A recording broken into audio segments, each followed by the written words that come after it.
त्यामध्ये मोटरसायकलच्या बाबतीमध्ये होत असणाऱ्या ज्या चोऱ्या आहेत त्याच्यावर आळा घालण्यासाठी जिल्ह्यामध्ये स्थानिक गुन्हे शाखा आणि लोकलचे सर्व अधिकारी यांच्या मार्फतीने जिल्ह्यामध्ये मोहीम राबवण्यात आली होती।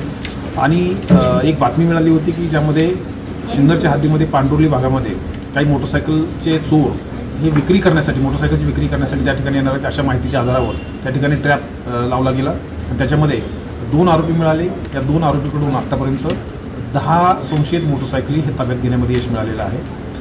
आणखी एक आरोपी आहे ज्याचं नाव निष्पन्न झालेलं आहे, तो मिळाल्यानंतर आणखी काही मोटरसायकली निष्पन्न होतील।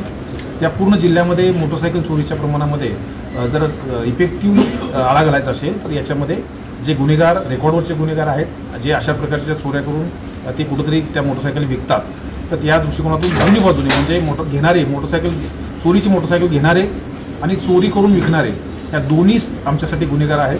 आणि या बाबतीमध्ये मी एक आवाहन करू इच्छितो की मोटरसायकल घेताना त्याचे पूर्ण डॉक्युमेंट्स पाहून घ्यावेत। स्वस्त मिळते म्हणून आपण जर चोरीची मोटरसायकल घ्यायला जाल तर निश्चितपणे अशा स्वरूपाच्या गुन्ह्यामध्ये अडकाल। त्यामुळे आपल्याकडे येणारी मोटरसायकल ही पूर्ण कागदपत्रांनिशी आणि योग्य व्यक्तीकडून घेतोय का हे पाहणंही आवश्यक आहे। याच्यामध्ये भविष्यामध्ये आणखी काही गुन्हे उघडकीस येण्याची शक्यता आहे। जे मोटरसायकल चोरीमधील काही रेकॉर्डवरचे गुन्हेगार आहेत अशा गुन्हेगारांच्या बाबतीमध्ये सुद्धा आम्ही पूर्णपणे व्हेरिफिकेशन करणार आहोत। त्यांनी या मोटरसायकली यापूर्वी काही चोरी केलेली आहेत ते रेकॉर्डवर आहे। त्यांच्या मधल्या काळामध्ये त्यांनी अशा स्वरूपाचे गुन्हे पुन्हा केलेले आहेत का, त्यांच्याकडून काही लोकांनी त्या मोटरसायकली स्वस्तमध्ये घेतलेल्या आहेत का, या सर्व बाबीचा या चौकशीमध्ये काही गोष्टी निष्पन्न होतील।